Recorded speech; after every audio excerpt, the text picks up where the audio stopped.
Welcome to Ankuran IAS Academy. So আজি আমি part 2 ভিডিঅ'টো ষ্টাৰ্ট কৰিব গৈ আছোঁ ইউনাইটেড নেশ্যনৰ কনফাৰেন্সবিলাকৰ। আমি প্ৰথমে ইউনাইটেড নেশ্যনৰ কনফাৰেন্সৰ এনভাইৰনমেণ্ট ছাষ্টেইনেবল ডেভেলপমেণ্টৰ প্ৰথম ভিডিঅ'টো আমি কৰিছিলোঁ বিহুৰ আগতেই। চ' এতিয়া আমি part 2 ভিডিঅ'টো ষ্টাৰ্ট কৰিম। ফাৰ্ষ্ট ভিডিঅ'টো আমি বেচেল কনভেনশ্যনত এৰিছিলোঁ আৰু এতিয়া আমি ষ্টাৰ্ট কৰিম আৰ্ট ছামিটৰ পৰা 1992 ৰিঅ' আৰ্ট ছামিটৰ পৰা আমি সেকেন্ড ভিডিঅ'টো ষ্টাৰ্ট কৰিম। So' Rio' Earth Summit Rio' Earth Summit হৈছিলে 1992 যিটো এটা মাইলষ্টোন আছিলে গ্ল'বেল এনভাইৰনমেণ্টেল ডিপ্ল'মেচি। চ' আমি ফাৰ্ষ্ট ভিডিঅ'টোত যেনেকৈ আপোনালোকে যদি ফাৰ্ষ্ট ভিডিঅ'টো নাই চোৱা তেতিয়াহ'লে চাব, তাত কৈছোঁ যে কেনেকৈ এনভাইৰনমেণ্টেল ডিপ্ল'মেচি এতিয়াৰ পৰা ষ্টাৰ্ট হ'ব ধৰিছে, এনভাইৰনমেণ্টেল ডিপ্ল'মেচিৰ প্ৰয়োজনীয়তা কিমান আহি পৰিছে আমাৰ এই আজিৰ গ্ল'বেল যিটো পলিটিক্স তাতো কিমান এনভাইৰনমেণ্টেল ডিপ্ল'মেচিৰ প্ৰয়োজনীয়তা আহি পৰিছে আৰু লগতে এনভাইৰনমেণ্ট সংৰক্ষণ কৰাৰ প্ৰয়োজনীয়তা কিমান আছে সেয়াটো আমি চবেই ফিল কৰোঁ। চ' সেই প্ৰথম এনভাইৰনমেণ্ট বা প্ৰকৃতি সংৰক্ষণৰ যিটো ব্যৱস্থা সেইটো প্ৰথম ষ্টাৰ্ট হৈছিলে ৰিঅ' আৰ্ট ছামিট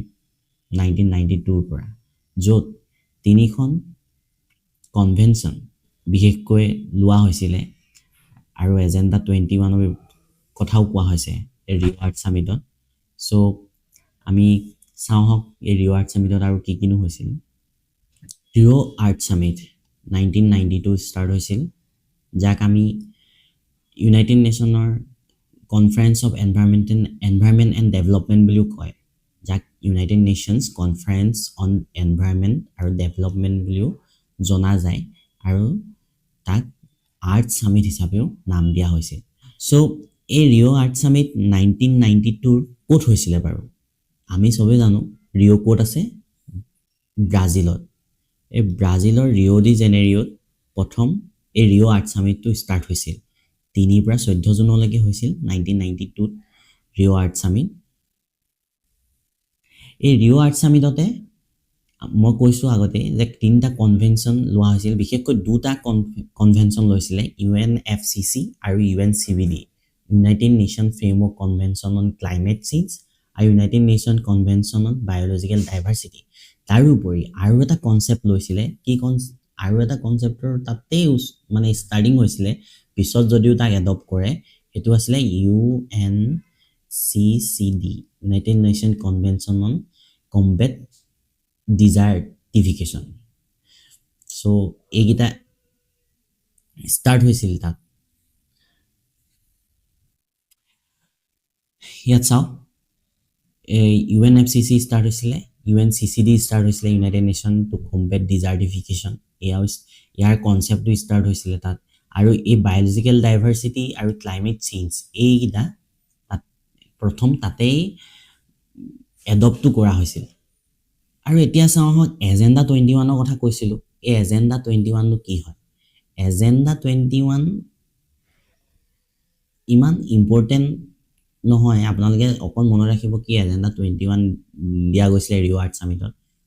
চ' এই এজেণ্ডা 21টো এক্সামত ইমান সোধা দেখা নাযায়। এই এটা গ্ল'বেল ব্লু প্ৰিণ্ট হয়, গ্ল'বেল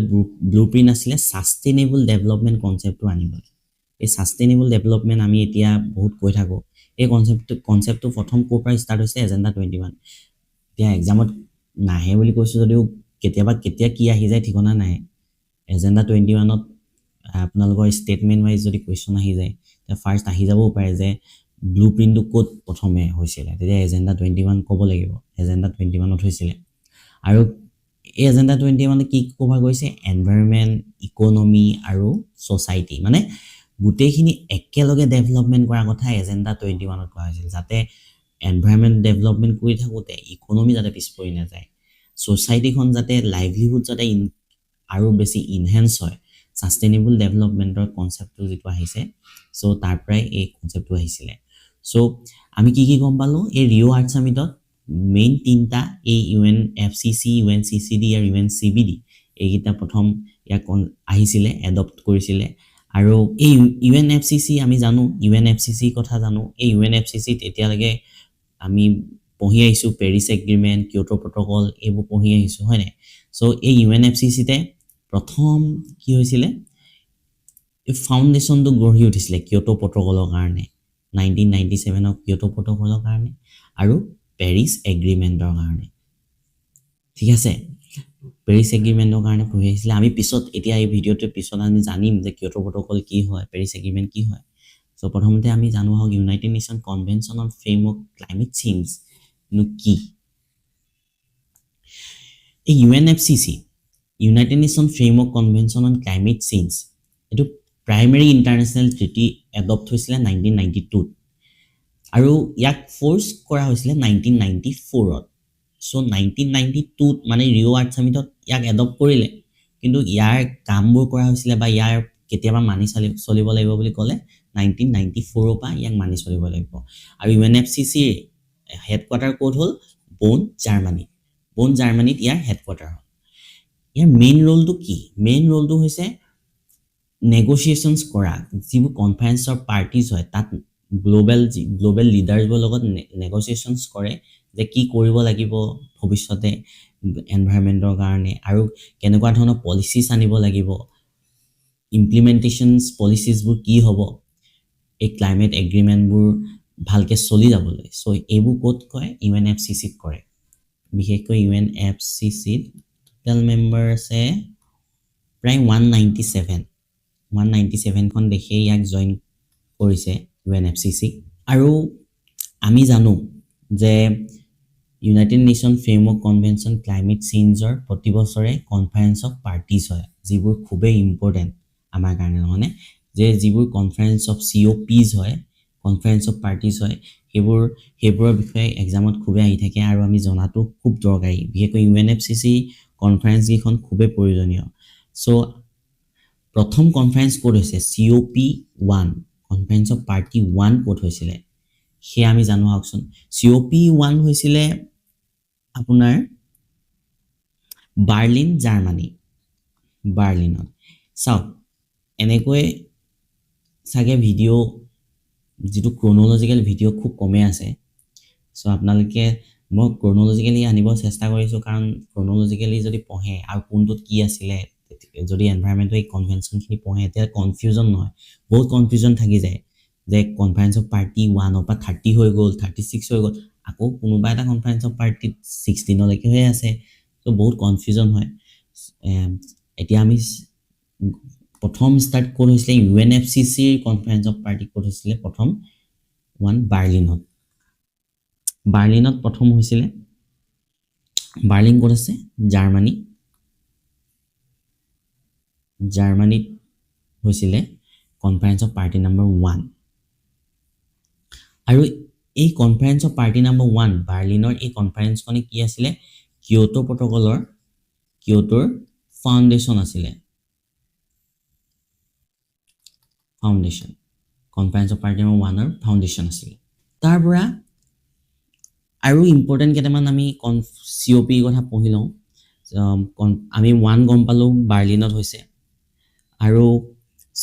তাৰ পৰা কনফাৰেন্স অফ পাৰ্টি 3 ক'ত হৈছিলে এই কনফাৰেন্স অফ পাৰ্টি 3 হৈছিলে কিয়োটো জাপান যিখন আমি কৈ আছোঁ কিয়োটো প্ৰট'কলৰ কথা কৈ আছোঁ এই কনফাৰেন্স অফ পাৰ্টি কিয়োটো জাপানত হৈছিলে খুবেই ইম্পৰ্টেণ্ট এখন আমি এতিয়া গম পাইছোঁৱে কিয়োটো প্ৰট'কলৰ কথা আমি তলত আৰু ভালকৈ পঢ়িম কি হৈছিলে কিয়োটো প্ৰট'কলত কি প্ৰট'কল আনিছে সেয়া আমি জানিব ট্ৰাই কৰিম তলত আৰু আছে ভিডিঅ'ত আৰু এটা ইম্পৰ্টেণ্ট কনফাৰেন্স অফ পাৰ্টি হৈছে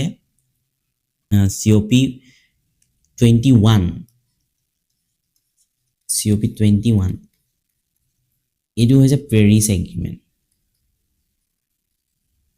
এগ্ৰিমেণ্টৰ কথাও আমি পঢ়িম লাষ্টৰ ফালে পেৰিছ এগ্ৰিমেণ্ট হৈছিলে 2015ত এই পেৰিছ এগ্ৰিমেণ্টৰ কি আছিলে মূল কথা জানেনে বিশেষকৈ NDC আহিছিলে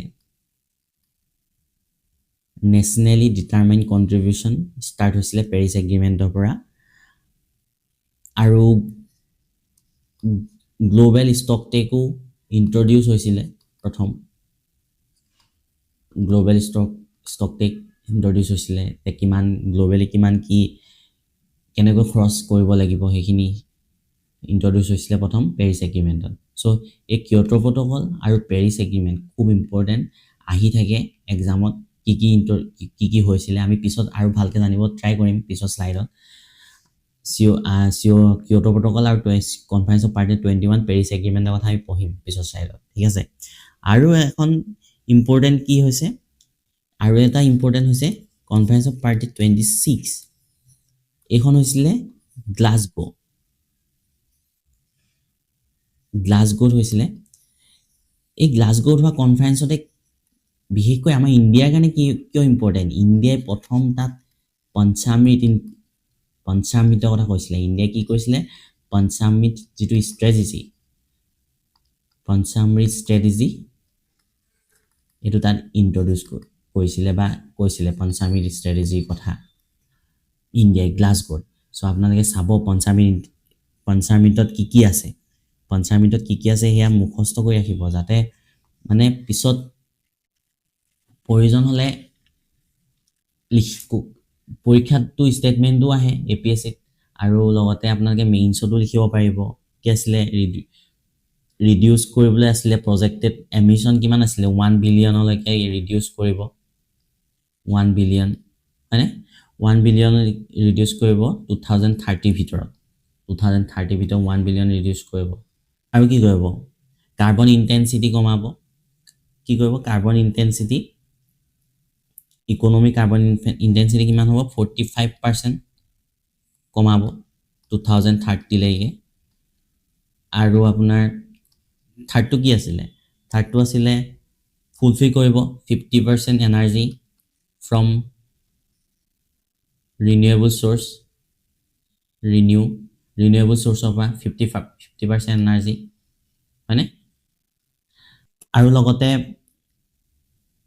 নেট জিৰ' কেতিয়া এচিভ কৰাৰ কথা আছিলে, নেট জিৰ' এচিভ কৰিব আপুনি 2070ত, net zero' carbon emission achieve কৰাৰ কথা আছিলে, নেট জিৰ'।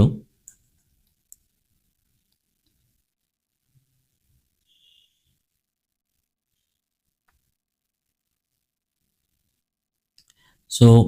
এতিয়াতো আমি গম পাইছোঁ আগৰবাৰ বাজেটত কি কৈছে, যে কি আমি ইলেক্ট্ৰিচিটিৰ দ্বাৰা 50% ইলেক্ট্ৰিচিটিৰ যিটো 50% ৰিনিউৱেবল এনাৰ্জি আমি জেনেৰেট কৰি লৈছোঁ। আগৰ বাজেটত গভৰ্ণমেণ্টে কৈছে বা ইকনমিক ছাৰ্ভেত কি কৈছে, যে আমি এই 50% ফ্ৰম ৰিনিউৱেবল চ'ৰ্চেছ যে এইটো আমি এচিভ কৰিছোঁ বুলি তেওঁলোকে ক'ব খোজে। চ' এইখিনি আপোনালোকে চাব কি আছিলে 5টা পঞ্চামৃত ষ্ট্ৰেটেজি, আৰু ইয়াক ক'ত আনিছিলে প্ৰথম, গ্লাছগোত, এইটো মনত ৰাখিব আপোনালোকে, ঠিক আছে। আৰু এটা ইম্পৰ্টেণ্ট কি হয়, আৰু ইম্পৰ্টেণ্ট হৈছে কনফাৰেন্স অফ পাৰ্টি 27 যিটো চাৰ্ম এল শেখত হৈছিলে,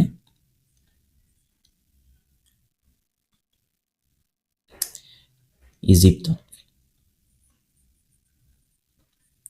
এইটোৱে কি দিছিলে, লছ এণ্ড ডেমেজ ফাণ্ডৰ কথা কৈছিলে, যে কোনখিনি কাণ্ট্ৰিয়ে দিব লাগে এই ফাণ্ডটো, যিখিনি আগতে ডেভেলপড হৈ গ'ল, যিখিনি ডেভেলপ কাণ্ট্ৰিয়ে ডেভেলপ হ'বলৈ কিমান ডেমেজ কৰিলে ন এনভাইৰমেণ্টক। মেনুফেকচাৰিং হাববোৰ আগতে তেওঁলোকৰ আছিলে, এতিয়া ছাৰ্ভিচ ছেক্টৰলৈ তেওঁলোক গুচি গ'ল, কিন্তু তেওঁলোকে তাৰ আগতে মেনুফেকচাৰিং কৰি গোটেই এনভাইৰমেণ্ট পলিউটেড কৰিছিলে। চ' কি কৈছে, লছ এণ্ড ডেমেজ ফাণ্ডৰ কথা এই কনফাৰেন্স অফ পাৰ্টি নাম্বাৰ 27ত কৈছিলে।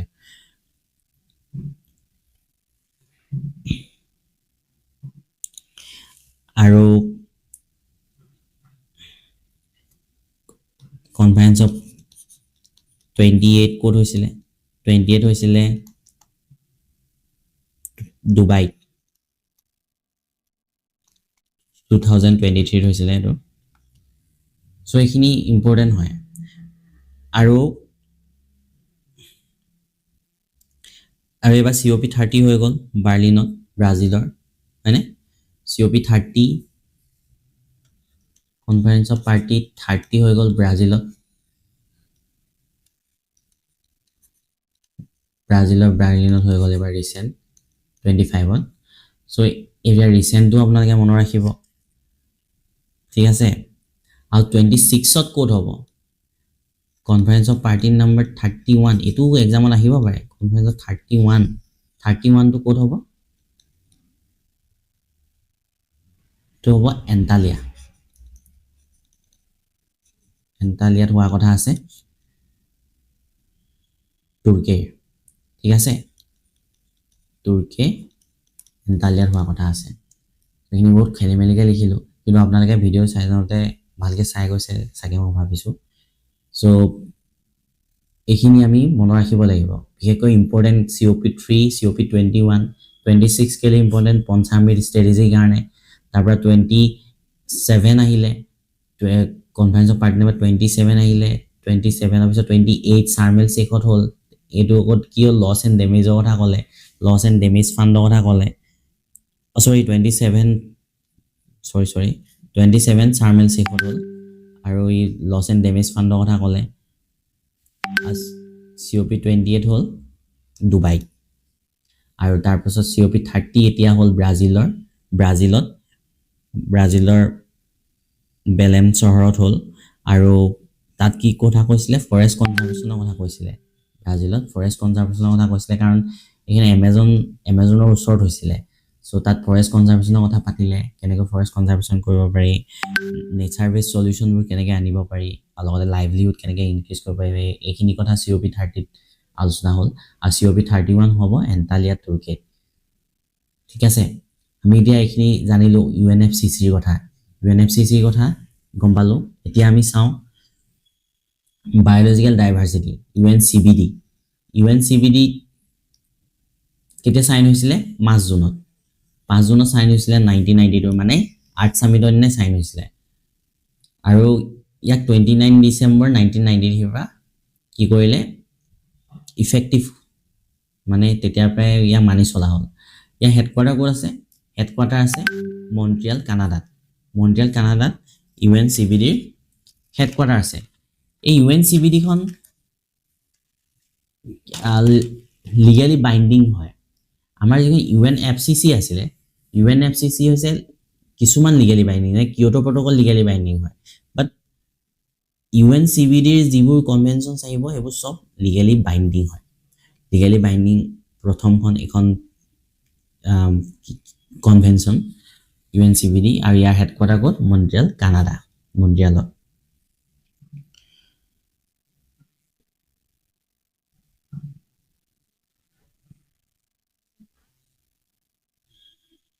ইয়াৰ মেইন এইম কি আছিলে এইম হৈছে কনজাৰ্ভ কৰা বায়'ডাইভাৰ্চিটি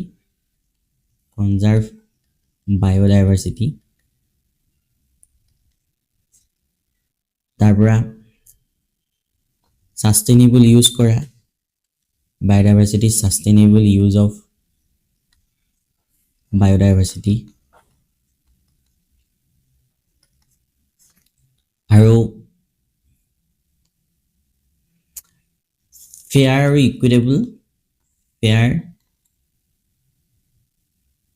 ইকুইটেবল বেনিফিটছ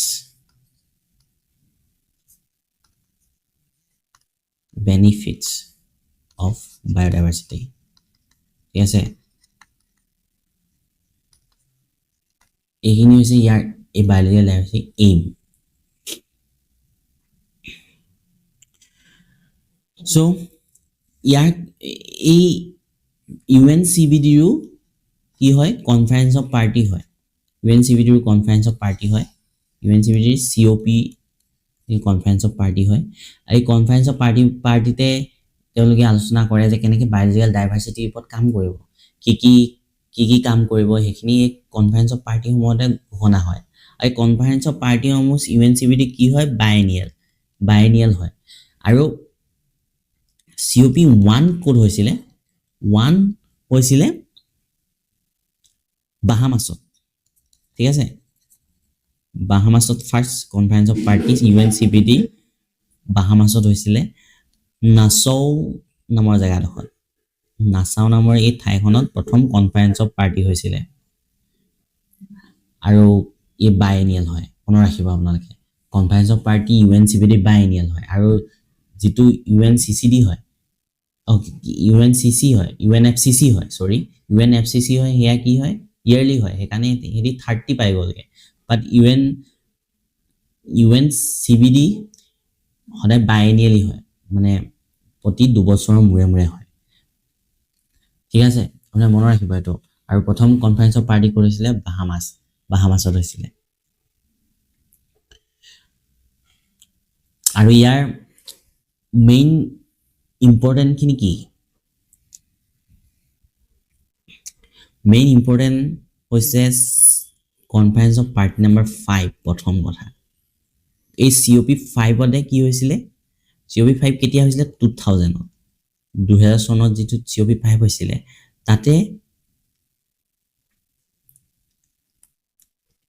তাতে আমি ফাৰ্ষ্ট কাৰ্টেজিনা প্ৰটকলৰ কথা শুনিছিলোঁ কাৰ্টেজিনা প্ৰটকলৰ কথা তাত কৈছিলে ঠিক আছে মনত ৰাখিব কাৰ্টেজিনা প্ৰটকলৰ কথা প্ৰথম কনফাৰেন্স অফ পাৰ্টি নাম্বাৰ 5 কৈছিলে 2000 আৰু এক COP5 হৈছিলে নাইৰোবি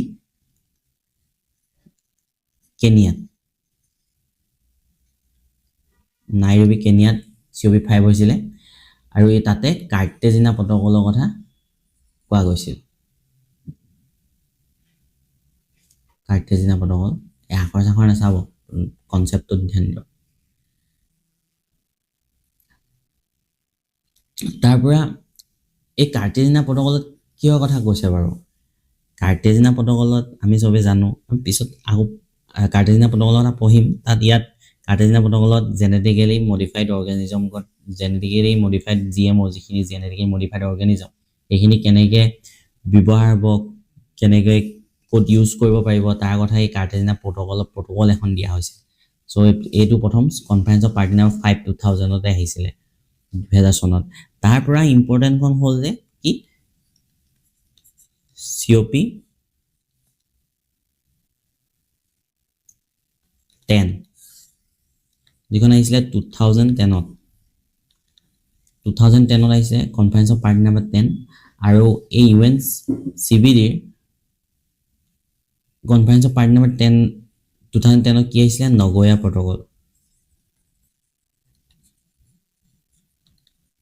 প্ৰটকল আহিছিলে এই নগোয়া প্ৰটকলত কাৰ কথা কোৱা হৈছে জানেনে নগোয়া প্ৰটকলত যিবোৰ আমাৰ আগৰ দিনৰ যিখিনি আছে জেনেটিক ৰিচোৰ্চেছ আছে যে বা নলেজেছ আছে যিখিনি আগৰ দিনৰ পৰা চলি আহিছে যেনেকৈ দৰৱ বনোৱাৰ কিছুমান নলেজেই হওক বা বিভিন্ন ধৰণৰ নলেজ যিবোৰ আগৰ দিনৰ পৰা চলি আহিছে তাক সংৰক্ষণ কৰা আৰু লগতে তাক শ্বেয়াৰ কৰা বেলেগ দেশৰ লগতো শ্বেয়াৰ কৰা আৰু তাৰ বেনিফিট যাতে চবেই পাব পাৰে সেইখিনি কৰা আৰু লগতে যিখিনি জেনেটিকেলি মডিফাইড অৰ্গেনিজম হ'ব তাৰ বেনিফিটো যাতে সকলোৱে লাভ কৰিব পাৰে যিখিনি GMO হ'ব তাৰ বেনিফিটো যাতে সকলোৱে লাভ কৰিব পাৰে তাৰ বাবে নগোয়া প্ৰটকলখন উলিওৱা হৈছিলে চ' ফাৰ্ষ্ট আমি পালোঁ UNCBDৰ ইম্পৰ্টেণ্ট কি কনফাৰেন্স অফ পাৰ্টি নাম্বাৰ 5 2000 হৈছিলে য'ত কাৰ্টেজিনা প্ৰটকলৰ কথা ক'লে আৰু কনফাৰেন্স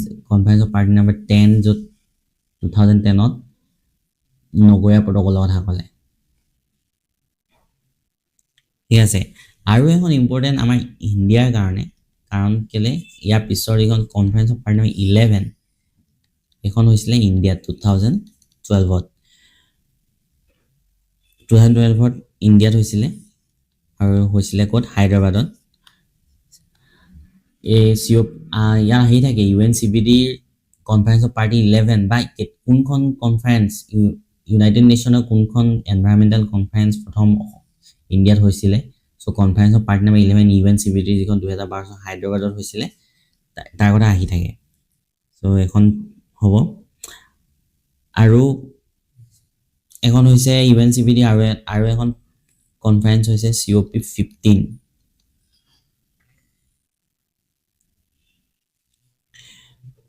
এয়া 2022ত হৈ গ'ল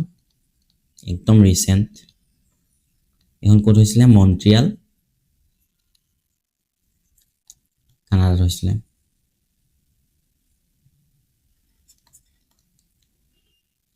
ইয়াতে কি হ'ল এই কুনমিং মন্ট্ৰিয়াল যিখন এগ্ৰিমেণ্ট কাৰণ কুনমিং মন্ট্ৰিয়াল পেৰিছ এগ্ৰিমেণ্ট যিখন হ'ল এইখন ইয়াত হৈছিলে কুনমিং মন্ট্ৰিয়াল পেৰিছ এগ্ৰিমেণ্টখন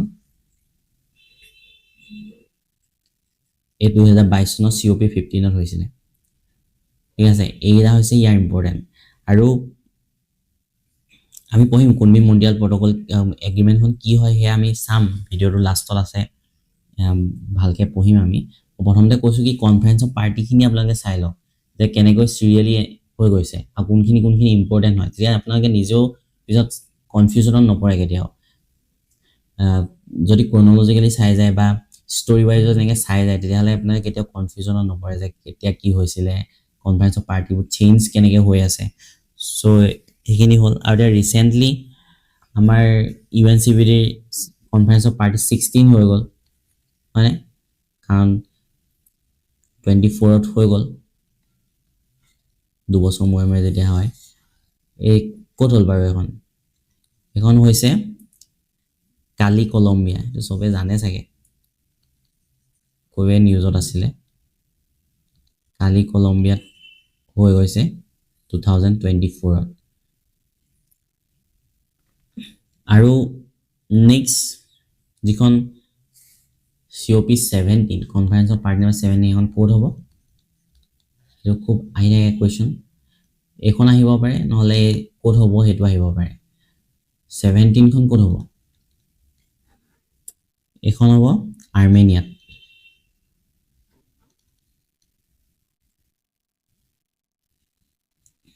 আৰ্মেনিয়াৰ ইয়েৰেভেন নামৰ চহৰখনত হ'ব ইয়েৰেভেন ঠিক আছে চ' এইখিনি হৈছে UNCVDৰ ইম্পৰ্টেণ্ট যিখিনি কনফাৰেন্স অফ পাৰ্টি সেইখিনি কনফাৰেন্স অফ পাৰ্টি 5 চ' 1খন ক'ত হ'ল চালোঁ আমি বাহামাছত হ'ল বাহামাছত হোৱাৰ পিছত ইম্পৰ্টেণ্ট কি আছে কনফাৰেন্স অফ পাৰ্টি 5খন য'ত কাৰ্টেজিনা প্ৰট'কলৰ কথা ক'লে তাৰপিছত কনফাৰেন্স অফ পাৰ্টি নম্বৰ 10ত কি ক'লে নগোয়া প্ৰট'কলৰ কথা ক'লে তাৰপৰা COP11খন ক'ত হ'ল সেইখন কিয় ইম্পৰ্টেণ্ট কাৰণ সেইখন ইণ্ডিয়াত হৈছিলে হায়দৰাবাদত 2012ত তাৰপৰা COP15 হ'ল 2022 চনত য'ত মন্ট্ৰিয়াল কি কয় মন্ট্ৰিয়াল পেৰিছ এগ্ৰিমেণ্টখন হ'ল আৰু COP আপোনালোকৰ 16 আৰু 17 এই দুটা ক'ত হৈছে সেয়া মনত ৰাখিব আপোনালোকে ৰিচেণ্টলি কনফাৰেন্স নম্বৰ 16 কালি কলম্বিয়াত হৈছে আৰু 17 হৈছে আৰ্মেনিয়াত হ'ব ঠিক আছে আৰু ইয়াৰ পিছত আছে UNCCD United Nation Convention on Combat Desertification এইটো এষ্টাব্লিছ হৈছে 1994ত যাৰ প্লেনিং ষ্টাৰ্ট হৈ গৈছে 1992ত কিন্তু ইয়াক এষ্টাব্লিছ কৰিলে 1994ত হেডকোৱাৰ্টাৰ ক'ত আছে বন জাৰ্মানীতে আছে হেডকোৱাৰ্টাৰ আৰু এইখনো হৈছে লিগেলি বাইণ্ডিং এখন ট্ৰিটি মানে ইয়াত যিখিনি আহিব কনভেনশ্যনছ আহিব বা প্ৰট'কল যিখিনি আহিব সেইখিনি লিগেলি বাইণ্ডিং চবে মানি চলিব লাগিব আৰু প্ৰথমখন এইখন ট্ৰিটি হয় যি লেণ্ডৰ ওপৰত কথা কৈছে লেণ্ড ডিগ্ৰেডেশ্যনৰ ওপৰত কথা কৈছে এইখনে প্ৰথম কনভেনশ্যন হয় য'ত ডিজাৰ্টিফিকেশ্যনৰ কথা কৈছে লেণ্ড ডিগ্ৰেডেশ্যনৰ কথা কৈছে ড্ৰটৰ কথা কৈছে হয়নে খৰাঙৰ কথা কৈছে লেণ্ড কেনেকৈ ডিগ্ৰেড হৈছে এনভাইৰমেণ্টেল ফেক্টৰছৰ কাৰণে বা ফেক্টৰীজবোৰৰ কাৰণে কেনেকৈ ডিগ্ৰেড হৈছে এইবোৰৰ কথা এই প্ৰথম এই ইউনাইটেড নেশ্যনে এই কনভেনশ্যনখনতে কথা পতা হৈছিলে ইয়াত প্ৰায় 190+ পাৰ্টিজ আছে ঠিক আছে ইয়াৰো আমি কনফাৰেন্স অফ পাৰ্টিৰ কথা জানিব লাগিব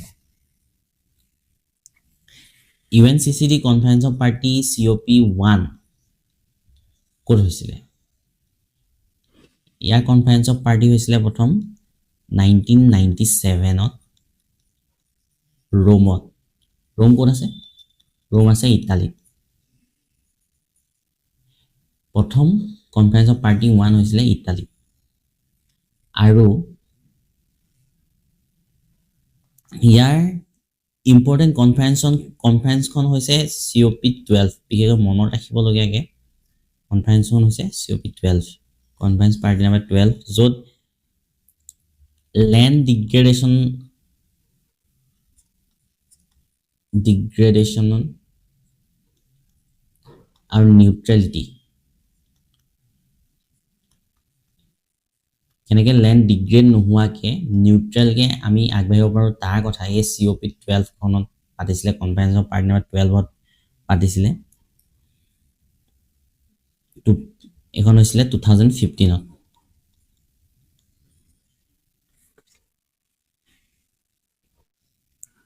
আৰু ইয়াৰে কনফাৰেন্স অফ পাৰ্টি নম্বৰ 14খন হৈছিলে ইণ্ডিয়াত 14খন ইণ্ডিয়াত হৈছিলে য'ত দিল্লী ডিক্লেৰেশ্যন এখন পাছ কৰিছিলে মানে দিল্লী ডিক্লেৰেশ্যন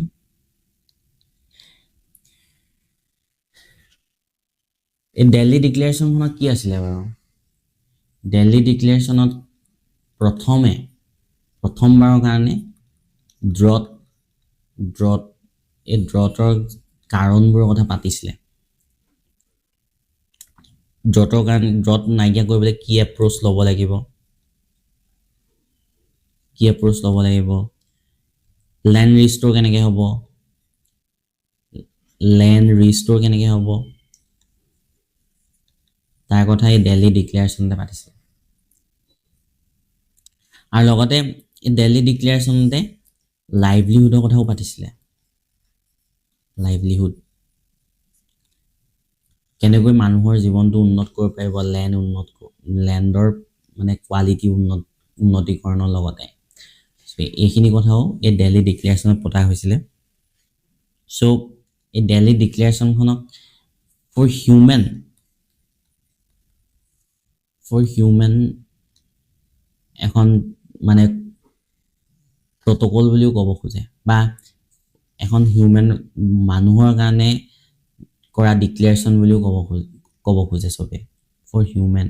ডিক্লেৰেশ্যন বুলিও ক'ব খোজে কাৰণ ইয়াত মানুহৰ কেনেকৈ জীৱনটো উন্নত হ'ব তাৰ কথাও পতা হৈছিলে এনভাইৰনমেণ্টৰ লগতে দিল্লী ডিক্লেৰেশ্যন খুবেই ইম্পৰ্টেণ্ট তাৰ পৰা আহিলে এতিয়া কনফাৰেন্স নম্বৰ 16 UNCCDৰ 16 ক'ত হ'ল ৰিয়াদত ৰিচেণ্টলি হৈ গ'ল আৰু এতিয়া 26ত 2026ত ক'ত হ'ব এইটো 2024ত হ'ল আৰু 2026ত ক'ত হ'ব এখন হ'ব মংগোলিয়াত হ'ব উলান বাটাৰ নামৰ এডোখৰ জেগাত হ'ব মংগোলিয়াৰ 2026ত এইখন হ'ব কনফাৰেন্স অফ পাৰ্টি নম্বৰ 17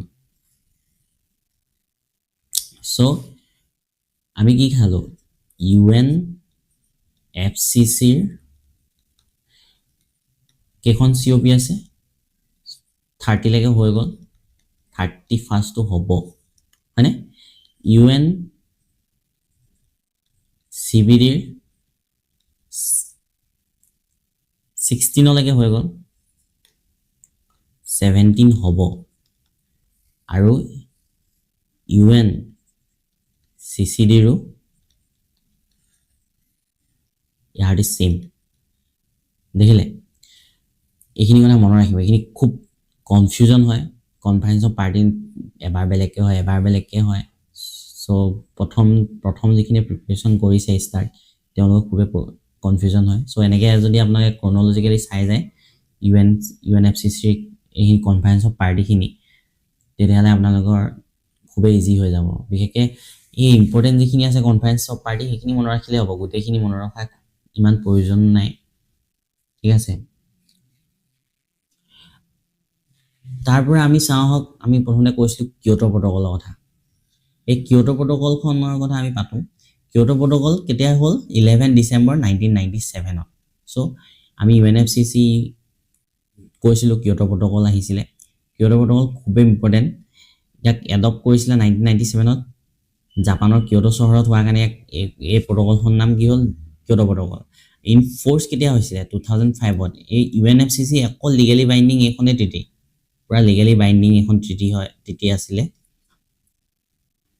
আৰু এই প্ৰট'কলখন কাৰ কাৰণে আছিলে বিশেষকৈ ডেভেলপ কাণ্ট্ৰিজবোৰৰ কাৰণে আছিলে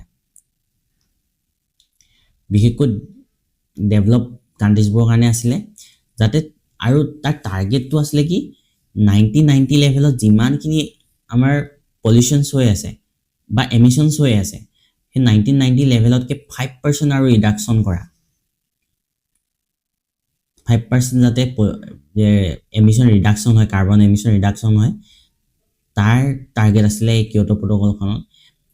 আৰু ইয়াৰ কোৰ প্ৰিন্সিপলটো আছিলে কমন বাট ডিফাৰেঞ্চিয়েল ৰেছপন্সিবিলিটি চ' কমন বাট ডিফাৰেঞ্চিয়েল ৰেছপন্সিবিলিটি বুলি কি ক'ব খুজিছে যে যিখিনি উন্নত কাণ্ট্ৰি আছিলে ডেভেলপ দেশ আছিলে সিহঁতি যাতে দায়িত্ব লয় এনভাইৰমেণ্টৰ এই ডিগ্ৰেডেশ্যনৰ দায়িত্বটো যাতে সিহঁতি লয় আৰু তাৰ ওপৰত কাম কৰে কাৰণ সিহঁতি আগতেই এনভাইৰমেণ্ট পলিউটেড প্ৰথমে কৰি লৈছিলে যেতিয়ালৈকে ইণ্ডিয়া বা চাইনাৰ নিচিনা দেশে মেনুফেকচাৰ হাতেই দিয়া নাছিলে তেতিয়াই USA UK তেওঁলোকে মেনুফেকচাৰিং কৰিলে ফেক্টৰিজ বহালে হয়নে চ'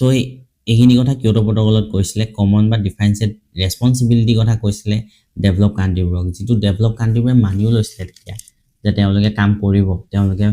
ফাইনেন্সো কৰিব ডেভেলপিং কাণ্ট্ৰিজবোৰক কিন্তু পিছত সেইটো ভালকৈ হোৱা দেখা নাযায় তাৰ পৰা ইম্পৰ্টেণ্ট কিয়োটো প্ৰট'কলত আপুনি বিশেষকৈ এইটো মনত ৰাখিব কিয়োটো প্ৰট'কলত কি আহিলে কমন বা ডিফাৰেঞ্চিয়েল ৰেছপন্সিবিলিটিৰ কথা কৈছিলে ঠিক আছে আৰু ই লিগেলি বাইণ্ডিং আছিল এই দুটা কথা মনত ৰাখিব আৰু কমন বা ডিফাৰেঞ্চিয়েল ৰেছপন্সিবিলিটি কাৰ কাৰণে আছিলে বিশেষকৈ ডেভেলপ কাণ্ট্ৰিজখিনিৰ কাৰণে চ' এই কনচেপ্টটো চেঞ্জ হৈছেগৈ ক'ত পেৰিছ এগ্ৰিমেণ্ট সেইখিনি আমি তলত চাম তাৰপিছত মই যিহেতু ক্ৰনলজিকেলি পঢ়াই আছোঁ 1997ত কিয়োটো প্ৰট'কল আহিলে আৰু 1998ত কোনখন ইম্পৰ্টেণ্ট কনভেনশ্যন আহিলে এখন হৈছে ৰটাৰডাম কনভেনশ্যন আহিলে আৰু এইখন ৰটাৰডাম কনভেনশ্যনখনত প্ৰায়ৰ ইনফৰ্ম কনচেণ্ট বুলি কয় কাৰণ কেলে যাতে কনচেণ্ট লৈ পিনি কাম কি কৰে ইণ্টাৰনেশ্যনেল ট্ৰেডবোৰ কৰে হাজাৰডাছ কেমিকেলৰ চ' ৰটাৰডাম কনভেনশ্যনখন আহিছিলে যাতে হাজাৰডাছ কেমিকেলৰ এৰি ইণ্টাৰনেশ্যনেল ট্ৰেডেই নহওক বা পেষ্টিচাইডৰ ট্ৰেড নহওক তাৰ কাৰণে আহিছিলে এইখন লিগেলি বাইণ্ডিং এখন আছিলে কনভেনশ্যন এই কনভেনশ্যনখনত কি কৈছিলে হাজাৰডাছ কেমিকেল আৰু পেষ্টিচাইডবোৰ যাতে ট্ৰেড ৰেছপন্সিবলভাৱে হয় যাতে সেই দেশখনত যিখনলৈ ট্ৰেড হ'ব তাৰ যাতে প্ৰায়ৰ কনচাৰ্ণ থাকে চ' এই ৰটাৰডাম কনভেনশ্যনখন আহিছিলে 1998ত ক'ত নাডাৰলেণ্ডত আৰু ইয়াক ইনফ'ৰ্চ কেতিয়াবা কৰা হৈছে 2004ৰ পৰা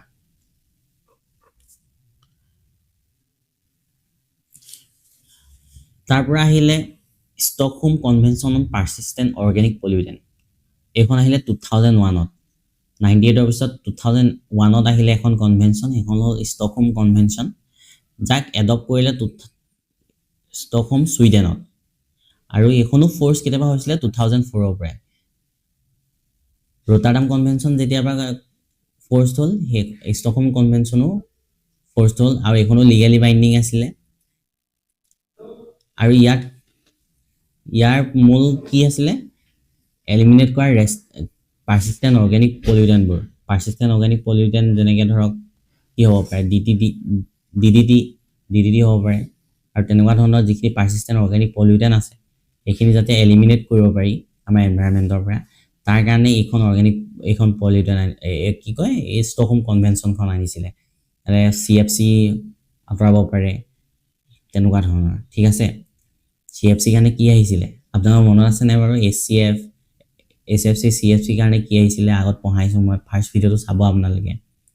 ক্ল'ৰফ্ল'ৰ কাৰ্বনৰ কাৰণে কি আহিছিলে কোনখন কনভেনশ্যন আছিলে ঠিক আছে চাব আপোনালোকে তাৰ পৰা আহিলে UN REID United Nation REID বুলি reduction emission from deforestation and forest degradation ইয়াৰ ফুল ফৰ্মটো হৈছে সেইটো ই লঞ্চ হৈছিলে 2008ত আৰু এখন কোনো বাইণ্ডিং নাছিলে, নন বাইণ্ডিং এখন ট্ৰিটি আছিলে আৰু ই পাৰ্টনাৰশ্বিপত আছিলে United Nation Development Programme, United Nation Environment Programme আৰু ইউনাইটেড নেশ্যনৰ এটা পাৰ্টনাৰ হৈছে এগ্ৰিকালচাৰ, যিটো মানে agriculture organisation, farmer and agriculture organisation, সেই অৰ্গেনাইজেশ্যনটো আৰু ইউনাইটেড নেশ্যন এনভাইৰনমেণ্ট প্ৰগ্ৰাম আৰু United Nation Development Programme, agriculture organisation, এই তিনিটাৰ লগত ইউএন পাৰ্টনাৰ কৰি পিনে কি কৰিছিলে, কেনেকৈ ডিফৰেষ্টেশ্যন ৰিডাকশ্যন কৰিব পাৰি, ডিফৰেষ্টেশ্যন নাইকিয়া কৰিব পাৰে, ডিফৰেষ্টেশ্যন নাইকিয়া কৰিব পাৰে আৰু ফৰেষ্ট ডিফৰেষ্টেশ্যন নাইকিয়া কৰিলে ফৰেষ্ট ডিগ্ৰেডেশ্যন নাইকিয়া হ'ব। চ' এইখিনি কামৰ কাৰণে ৰেড আনিছিলে। এইটোৱে কি কৰিছিলে, ডেভেলপিং কাণ্ট্ৰিজবোৰ ছাপৰ্ট কৰিছিলে যাতে ডিফৰেষ্টেশ্যন তেওঁলোকে নকৰক, ফৰেষ্ট ডিগ্ৰেডেশ্যন নকৰক, কেপাচিটি বিল্ডিং হওক লগত, কিন্তু ডিফৰেষ্টেশ্যন নহওক, তাৰ কাৰণে ই ছাপৰ্ট কৰিছিলে। তাৰ পৰা UN ৰেড প্লাছ আহিলে। UN ৰেড প্লাছ UN ৰেডৰে এটা মানে এডভান্স ভাৰ্জন বুলিও ক'ব পাৰি। এই UN ৰেড প্লাছে কি কৈছিলে, এক্টিভিটিজবোৰ মানে কি কি কৰিব লাগিব তাক পুৰা ডিটেইলছকৈ ক'লে। মানে UN ৰেড আছিলে, তেওঁলোকে হেল্প কৰিছিলে, কিন্তু ইয়াত এক্টিভিটিজখিনি কি কি কাম কৰিলে হ'ব সেইখিনি কথা কৈছিলে। এই আৰু ই কাৰ আণ্ডাৰত ৰিকগনাইজ আছিলে, ই আছিলে United Nation Framework Convention on Climate চেঞ্জৰ আণ্ডাৰ ৰিকগনাইজ হৈ আছিলে এইখন UN ৰেড প্লাছ। মানে UNFCCয়ে ইয়াৰ ৰিকগনিশ্যন দিছিলে যে তোমালোকে এইখিনি এক্টিভিটিজ, যিখিনি এক্টিভিটিজ UN ৰেড হ'ব সেইখিনি যাতে ফ'ল' কৰে। আৰু সেই এক্টিভিটিজখিনি কি আছিলে, ডিফৰেষ্টেশ্যন ৰিডিউচ কৰিব, ফৰেষ্ট ডিগ্ৰেডেশ্যন ৰিডিউচ কৰিব, conservation of forest carbon stocks, sustainable management of forest, enhancement of forest carbon stocks, এইখিনি যাতে এইখিনি ৰেড প্লাছৰ এক্টিভিটিজ আছিলে এইখিনি কৰিব লাগিব বুলি কৈছিলে তেওঁলোকে। অৰ্ডাৰ দিছিলে মানে UN ৰেড প্লাছে। UN ৰেডৰ এটা এডভান্স ভাৰ্জন, ঠিক আছে। এইকেইটা আহিছিলে, লঞ্চ কেতিয়া হৈছিলে 2008ত, আৰু UN ৰেড প্লাছ অপাৰেশ্যনেলাইজ কেতিয়া হৈছিলে 2013ত। তাৰ পৰা আহিলে Rio20, যিটো 2012ত আহিলে।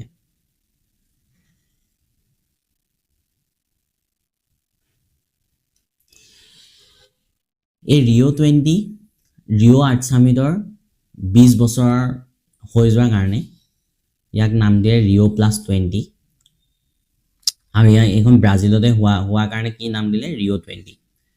Rio+20 নাম দিলে। ইয়াতে প্ৰথম কি হৈছিলে, ছাষ্টেইনেবল ডেভেলপমেণ্ট গ'ল, এই ছাষ্টেইনেবল ডেভেলপমেণ্ট গ'ল যিখিনি আছে, 17 ছাষ্টেইনেবল ডেভেলপমেণ্ট গ'ল যে আহিলে, তাৰ কেনেকৈ ডেভেলপ কৰিব লাগিব ইয়াতে ফাৰ্ষ্ট পাতিছিলে। মানে ডিচিশ্যন লৈছিলে যে ছাষ্টেইনেবল ডেভেলপমেণ্ট গ'ল কিছুমান ল'ব লাগিব, আৰু ইয়াক লেটাৰ কেতিয়া এডপ্ট কৰিলে, 2015ত এডপ্ট কৰিলে, আমি জানো 17 SDG। চ' এই 17 SDG আপোনালোকে ন' পভাৰ্টি, জিৰ' হাংগাৰ, এইখিনি এই 17 SDG আপোনালোকে মনত ৰাখিব, এইকেইটা খুবেই ইম্পৰ্টেণ্ট,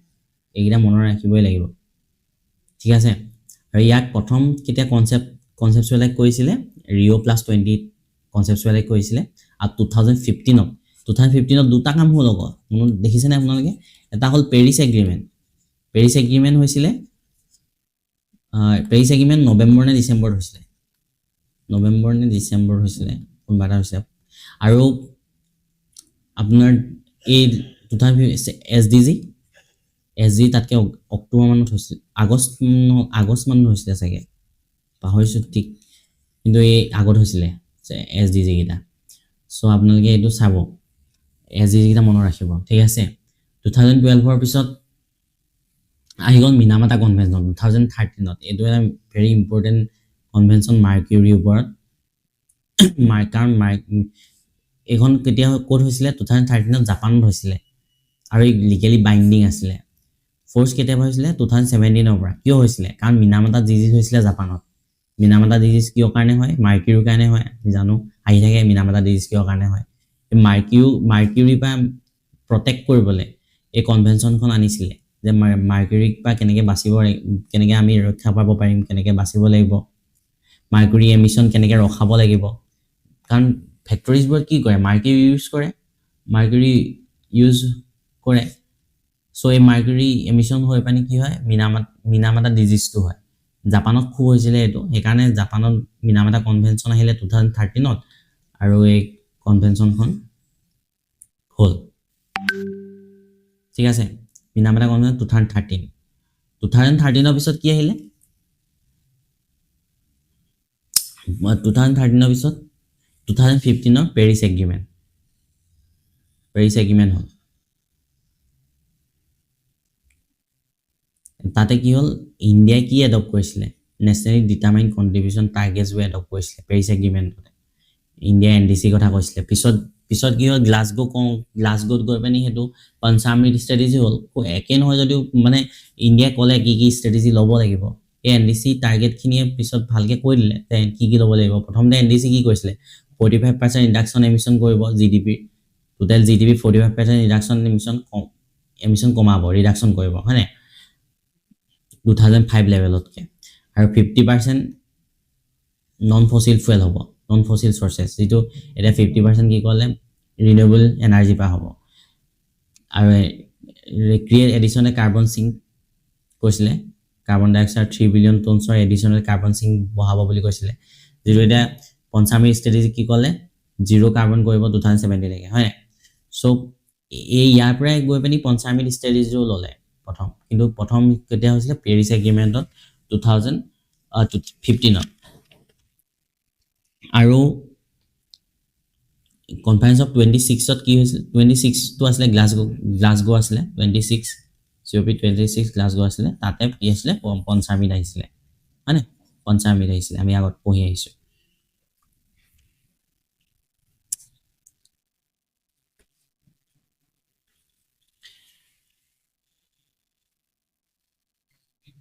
আৰু এটা পঞ্চামী ষ্ট্ৰেটেজিটা মই ইয়াত দিয়ে দিছো আপোনালোকে চাব 500 gigawatt non-fossil capacity by 2030, 50% energy from renewable by 2030, 45% emission intensity reduction of GDP by 2030 compared to 2005 level লাগিছে নে এটো আৰু এটো সেম আৰু কি হয় 1 billion ton CO2 কাটিব 2030 লৈকে একেনে আৰু net zero কৰিব 2070 সো দেখিছে নে এনডিসি খিনিয়ে ডেভেলপ কৰি পঞ্চামী ষ্ট্ৰেটেজিলে ডেভেলপ কৰে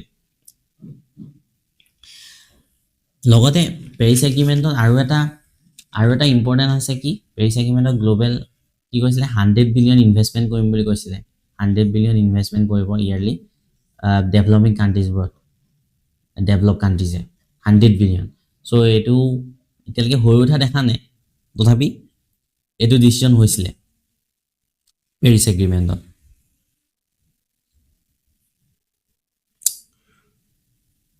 তাৰ পৰা আহিলে আৰু আমি আগত পঢ়ি আহিছিলো কি কাৰ্টেজিনা প্ৰটোকলৰ কথা পঢ়িম বুলি কৈছিলো হয়নে কাৰ্টেজিনা প্ৰটোকল পঢ়িলো নগয়া প্ৰটোকলৰ কথা কৈছিলো সো কাৰ্টেজিনা প্ৰটোকল 2000 হৈছিলে আমি চাইছো মন্ট্ৰিয়াল কানাডা লিগেলি বাইন্ডিং হয় কনভেনশন অফ বায়োলজিক্যাল ডাইভাৰ্চিটি আন্ডাৰত আছে UNCBD আন্ডাৰত কাৰ্টেজিনা প্ৰটোকল নগয়া প্ৰটোকল দুইটা UNCBD আন্ডাৰত আছিলে কি কয় সেফ হ্যান্ডলিং ট্ৰান্সফাৰ এই যিখিনি genetically modified crops তাৰ safe handling transfer কেনেকৈ হ'ব বায়োডাইভাৰ্চিটি যাতে প্ৰটেক্ট হয় হিউম্যান হেলথ প্ৰটেক্ট হয় এইখিনি কথা পাতিছিলে কাৰ্টেজিনা প্ৰটোকলত মই আগত কৈছো আকৌ ইয়াত লিখি দিছো আপোনালোকৰ কাৰণে যাতে আপোনালোকে চাই ল'ব পাৰে আৰু মডাৰ্ন বায়োটেকনলজিবোৰ ট্ৰান্সবাৰ্ডাৰী মুভমেন্টৰ কাৰণে কেনেকৈ কি প্ৰটোকলত যাব কেনেকৈ কোনখন দেখে কেনেকৈ ল'ব পাৰিব এইখিনি এই কাৰ্টেজিনা প্ৰটোকলত কৈছিলে তাৰ পৰা আহিলে নগয়া প্ৰটোকল 2010ত এডপ্ট হৈছিলে নগয়া প্ৰটোকল এইখনো UNCBD হয় আমি আগতে পাই আহিছো ইনফোৰ্স হৈছিলে 2014ত আৰু ইয়াৰ অবজেক্টিভ কি আছিল fair equitable sharing benefits that from use of genetic resources ইয়াত লিখি থোৱা আছে ধুনীয়াকে কিহত এপ্লাই হয় দেখিছেনে প্লান্টস এনিমেলস মাইক্ৰোবস ট্ৰেডিশনাল নলেজ এইটো কথা মই কৈ আছো ট্ৰেডিশনাল নলেজ যিখিনি আমাৰ আয়ুৰ্বেদাৰ কথা আমাৰ ইণ্ডিয়াত কি আছে আয়ুৰ্বেদা নহয় জানো আয়ুৰ্বেদাৰ ট্ৰেডিশনাল নলেজও এতিয়া শেয়াৰ কৰি আছে ইণ্ডিয়াই যোগাৰ শেয়াৰ কৰিছে আয়ুৰ্বেদাৰ ট্ৰেডিশনাল নলেজ শেয়াৰ কৰিছে আয়ুৰ্বেদিক আয়ুৰ্বেদত খুব গুৰুত্ব দিছে এতিয়া ইণ্ডিয়া দেখিছেনে আমাৰ অসমতো এখন আয়ুৰ্বেদিক মেডিকেল কলেজ খুলিছে ক'ত খুলিছে আপোনাক ক'ব অসমতো খুলিছে সো কোৰ আইডিয়া কি আছিলে এক্সেছ দিয়া আৰু বেনিফিট শ্বেয়াৰিং কৰা মানে বেনিফিট হয় সবৰে বেনিফিট হয় তাৰ কাৰণে প্লেন্টছৰ মানে ঔষধি গুণযুক্ত প্লেন্টছবোৰ শ্বেয়াৰ কৰিব এনিমেলছ যদি ক'ৰবাত চাগে নগয়া প্ৰট'কলৰ আণ্ডাৰতে আমাৰ এই কি আনিছিলে চিতা ট্ৰেন্সলোকেশ্যন হৈছে এই নগয়া প্ৰট'কলৰ আণ্ডাৰতো হ'ব পাৰে আৰু চাব মই আগৰ চাব কৈ থৈছোঁ মই আগৰ ভিডিঅ'ত যে চিতাকেইটা কিহৰ কাৰণে ট্ৰেন্সলোকেট কৰিব পাৰিছে তাৰ আনচাৰ কিন্তু কমেণ্টত নাপালোঁ মই প্ৰায়ৰ ইনফৰ্ম কনচেণ্ট এইটো কি কৈছে PIC কথা কি কৈছে যে কাণ্ট্ৰিখিনিয়ে প্ৰথমে কাণ্ট্ৰিয়ে বা দেশখনে কনচেণ্ট দিব লাগিব তেতিয়াহে কি কৰিব পাৰিব শ্বেয়াৰ কৰিব পাৰিব এনে মিউচুৱেলি এগ্ৰিড টাৰ্মছ হ'ব ঠিক আছে আৰু ইণ্ডিজিনাছ নলেজবোৰ লোকেল কমিউনিটিজবোৰ ইণ্ডিয়ান নলেজবোৰ কি কৰিছে সেইখিনি সংৰক্ষণ কৰিছে লগতে বায়'পাইৰাচি হোৱাটো মানে বাধা দিয়ে এই প্ৰট'কলখনে যাতে বেলেগে কৈ পিনি ক'ব নোৱাৰে যাতে এইটো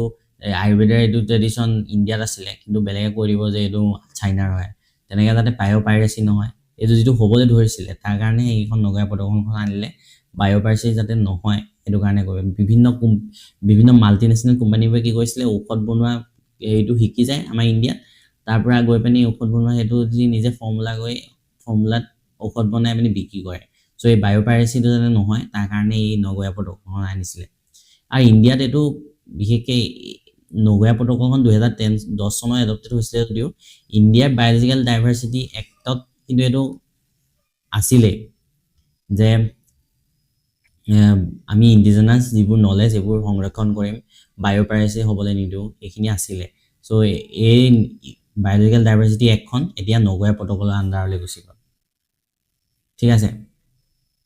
তাৰ আগতে আৰু এটা থাকি আহিলে এইটো হৈছে Kunming Montreal global biodiversity framework 2022 এই ফ্ৰেমৱৰ্কখন আমি এডপ্ট হৈছিলে 2022 চনত কনফাৰেন্স অফ পাৰ্টি 15ত দুবাৰ প্ৰিণ্ট মই কৰি দিলোঁ কি কয় UNCBD United Nation Convention on Biological Diversity Conference of party Number 15ত এইখন এডপ্ট হৈছিলে আৰু ইয়াৰ প্লেচ কি আছিলে মণ্ট্ৰিয়েল কানাডাত এই নন লিগেলি বাইণ্ডিং নহয় কিন্তু এই মণ্ট্ৰিয়েল যিখন ফ্ৰেমৱৰ্ক তাত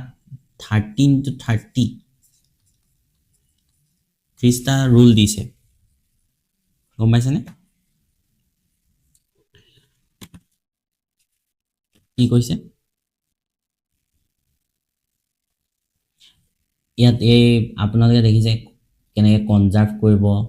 কি এভইড কৰিব লাগিব ছেফগাৰ্ড কেনেকৈ দিব আৰু কি এক্ট আছে এইখিনি কথা কৈছে চ' এই লিষ্টখন আপোনালোকে ইণ্টাৰনেটত পাই যাব ইণ্টাৰনেটত চাব পাৰিব যে কি কোৱা গৈছে তাত এখন চালে 13 to 30 টাৰ্গেট দিছিলে এই টাৰ্গেটখিনি ইয়াত আছে এই 30টা টাৰ্গেট ইয়াত আছে আপোনালোকে ইণ্টাৰনেটটো পাই যাব 30টা টাৰ্গেট ইয়াত চাগে ধৰিব নাই পৰা আপোনালোকে PDFটোত আৰু যদি আপোনাৰ PDFটো লাগে মই দি দিম বাৰু আপোনালোকে কমেণ্ট কৰিব PDFটো লাগিলে কমেণ্ট কৰিব তলত চ' মই আপোনাৰ PDFটো প্ৰভাইড কৰি দিম নহ'লে আপুনি আমাৰ ইনষ্টা একাউণ্টতো DM কৰিব পাৰে ইনষ্টাত অংকুৰণৰ ইনষ্টাটো DM কৰিব পাৰে চ' PDFটো আমি প্ৰভাইড কৰি দিম যিটো ক্ৰনলজিকেলি মই বনাই থৈছোঁ PDFটো চ' আপোনালোকে এইখিনি ভালকৈ চাই যাব কেতিয়া কি হৈছিলে ঠিক আছে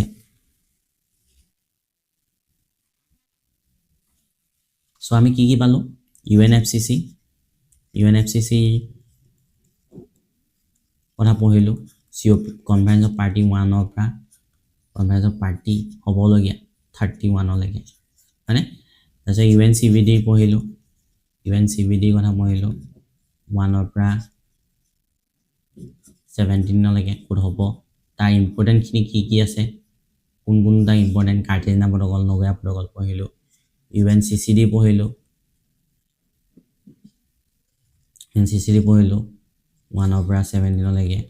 চ' এইকেইটা বাইনিয়েল সেইবোৰ গম পালোঁ আমি ইয়াত কি আহিলে লেণ্ডৰ কথা লেণ্ড ডিগ্ৰেডেশ্যনৰ কথা কেনেকৈ কথা পাতিলে land degradation COP2 UNCCD conference of party number 12ত লেণ্ড ডিগ্ৰেডেশ্যন নিউট্ৰেলিটিৰ কথা ক'লে সেয়া আমি পঢ়িলোঁ এইবোৰ আপোনালোকে মেইনছত পইণ্ট ইউজ কৰিব পাৰিব আৰু প্ৰিলিমছতো আহিবই কনফাৰেন্স অফ পাৰ্টিৰ কথা কিবা এটাতো আহিবই ৰিচেণ্ট হৈ থকা মিটিংকেইখনৰ কথা বেছিকৈ আহে চ' আপোনালোকে এই কনফিউজনটো ভাঙি ল'ব প্ৰথমতে যে কোনটো কনফাৰেন্স অফ পাৰ্টিৰ কথা সুধিছে UNFCCৰ কথা সুধিছে নে UNCBDৰ কথা সুধিছে আপোনালোকে ক'ত ইউজ কৰিব এতিয়া চাওক UNCBD আৰু UNCCD কথা ক'লে আপোনালোকে ইয়াত SDG গ'লকেইটাও বহাব পাৰে হয় নাই কি ভৰাব পাৰে বাৰু SDG 14 ভৰাব পাৰে SDG 15 হ'ব পাৰে মানে life bill' water life on land SDG 14 15 হ'ব পাৰে UNFCCটো SDG কোনকেইটা হ'ব পাৰে ক্লাইমেট একশ্যন SDG 13 হ'ব পাৰে ক্লাইমেট একশ্যনৰ কথা হ'ব পাৰে হয় নাই চ' এইখিনি আপোনালোকে ৰিলেট কৰিব লাগিব মেইনছৰ কুৱেশ্যনৰ কাৰণে আৰু প্ৰিলিমছতো ষ্টেটমেণ্ট ৱাইজ কুৱেশ্যন সোধে চব কেনেকৈ সোধে কোনো নাজানে আপোনালোকে এইখিনি যদি কনচেপ্ট ক্লিয়াৰ হৈ থাকে প্ৰতিটো ষ্টেটমেণ্ট পঢ়িয়ে বুজি আপোনালোকে কৰিব পাৰিব আনচাৰ ঠিক আছে আপোনাৰ ক্ৰনলজিকেলি ভিডিঅ' চাই যাব চ' আৰু কিবা যদি আছে মোক ক'ব কিবা বুজি নাপালে মোক ক'ব আৰু লগতে যদি ভুলো হৈছে কিবা জনাব কমেণ্টত থেংক ইউ